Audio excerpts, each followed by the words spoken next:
Hi guys, Marie here again, hoping to produce a 10-minute video. Okay, I already produced one for eyedropper color sampling, saving color swatches as well, which we've done in class. We're going to start here, recording color values. Another way I might refer to that, I might refer to it as recording color values, or capturing color values, or copying and pasting color swatches. Okay, you'll see, because that's going to lead us into logo variation shortly thereafter. Okay, taking a logo, for example, saving it as a black version, and then additionally saving it as a white version, and then perhaps turquoise or seafoam or stormy gray, or the list goes on. Okay? Okay. Let's go back to our InDesign file where we left off. Okay, I plucked, a total of 4 colors, 1, 2, 3, 4, directly out of the 2 images in front of you here. I'm just going to lock them for the time being. I'd like to do that. Okay, just go object lock. That's just a preference, so I don't have the donut popping up over and over again. And when I say donut, I mean that unique looking circle, concentric circle that appears in the center of imagery. Let me go object lock. Okay, so I can tell you that all these colors, okay, colors are made vis-a-vis combining colors. Okay, black consists of typically just 100% black, and white is the absence of color. Okay, zero color. Okay, one might say white, or they might think of it as no color or none. Okay, there is a distinction between the two in InDesign, just to let you know, and in Illustrator. But anyways, white is essentially absence of all color. We've got like a stormy purple, like a deeper purple, a dusty rose, a seafoam / turquoise, and a lavender. Okay, now because I plucked these colors, if and when I go into my swatches palette, okay, I pluck them directly out of images that were pulled off the web. So for the time being, these colors are being referenced in an RGB color profile. That stands for red, green, and blue. And red, green, and blue immediately tells me that they were taken off the web, because red, green, and blue applies to color that you would find in any image that you've pulled off of a monitor or a screen. Okay, but I'd like you to work in CMYK color mode.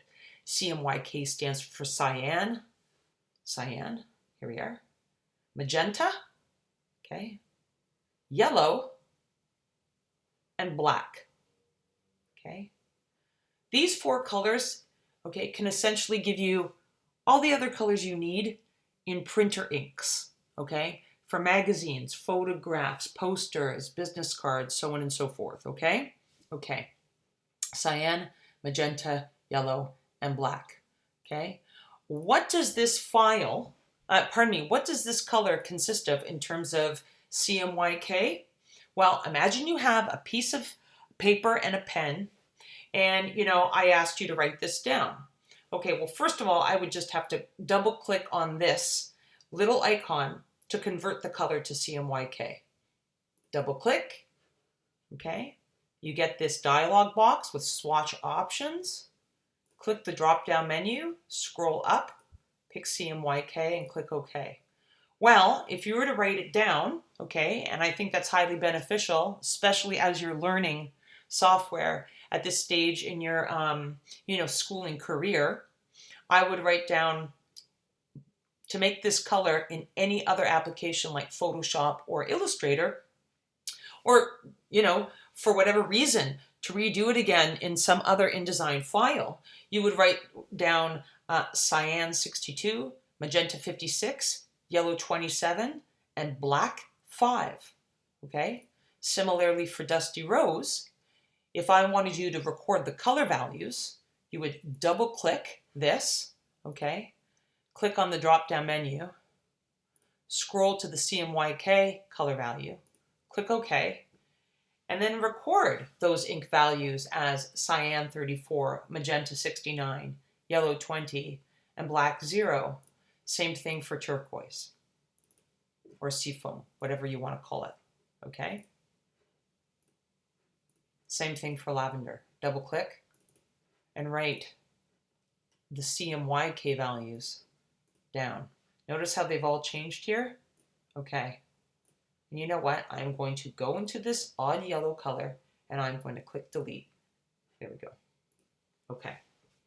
So I want to point out something else. If I click on this dark purple, let's double click the fill color in the tools palette. It gives me all sorts of values. CMYK is here. RGB is what it was a moment ago as it applies to screen, like you know, web related stuff, you know, colors on your, how you would describe these colors on an iPhone, that sort of thing. Something called HSB, something called lab, and this is a hexadecimal number. But right now, for argument's sake, I'd like you to consider the differences between converting from RGB to specifically CMYK. Okay? Just write those things down. Excellent. Same thing here. Here's Dusty Rose. Double click it. And you'll see the CMYK values here. Excellent. Okay. So imagine you have these 4 colors. You have them as swatches captured in your, let's change that back to lavender, in your swatches palette. You've written them down on a piece of paper. Fantastic. You know, I'm not really gonna worry about black, and I'm not really gonna worry about white, because those are just such easy, simple colors that you can garner in any software applications, you know, lickety split. But as for these 4, okay, I'm going to click and drag, okay, select them all, and go edit, copy. Okay, I can copy and paste these into another InDesign document. Let's go like this, File, New, Document. Okay, let's make this document, I don't know, InDesign, let's make it 8.5 by 11, just a typical size, okay? And I'm gonna hit my W key to change the view, and I'm gonna go Edit, Paste, okay?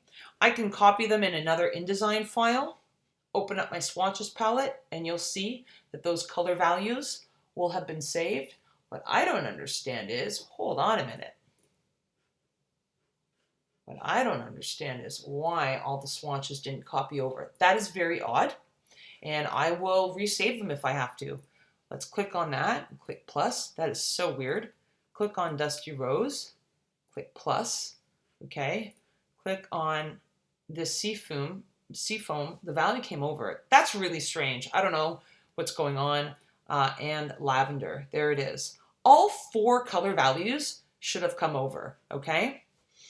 Don't forget, sometimes it's really nice to do something really quick and clean and simple and kind of handy by taking a screenshot of your color values. Let's go Command-Shift-4. My cursor is going to change, and I'm just going to capture those. Those might come in handy later on, okay? If I haven't written them down, taking a screen capture might prove handy later. Okay, let's just close this window. We don't need it. Okay, now what if I want to take these colors and just for the time being in Marie's class, I mean, there are different ways of doing it. There are actually better ways of doing it, more accurate ways of doing it in terms of really making sure that you fine-tune color. Okay, but for argument's sake right now, I'm just going to click and drag. Again, I already did it, but I'll do it again. Go Edit, Copy, and I want to paste this into an Illustrator document. Okay, whoops, I did it once before, but I'll do it again. I've created a document in Adobe Illustrator, okay? And you know what? I'll do it over. Don't save. Let's just start from scratch. Open up Illustrator. go create new, 11 inches wide by 8.5 high. Yeah, that's how I'd like to do it because I want it to be landscape. Click create and go edit, paste. Okay, there you are. Something interesting might happen though. You might get a bounding box or something like that around this stuff once in a while. Okay, in this case I didn't. I'm just going to pull this stuff up top. Okay, and let's see what happens if I open up what would be my swatches palette in Illustrator. Nope. Okay. Oh my gosh, I have all these colors in Illustrator. That's kind of freaky. I don't need all of those. Let me go mini menu and select all unused. That's basically all of them. Click plus. Click delete. Click the trash can. Get rid of them. It will definitely save you with black and white. Okay, and if you want, you can always click on that color. Make sure it's fill. Okay, the fill is in the foreground. And click plus again, it'll save it for you. And click Dusty Rose, make sure the fill is in the foreground. Okay, click plus, it'll save it for you. Okay, there's Seafoam, you can do the same thing here.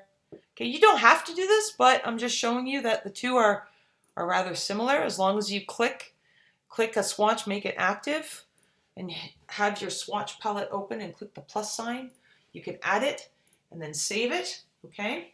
But what's another thing I can do?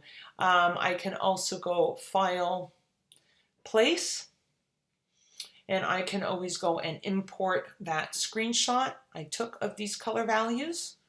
Okay, I might make that a little smaller.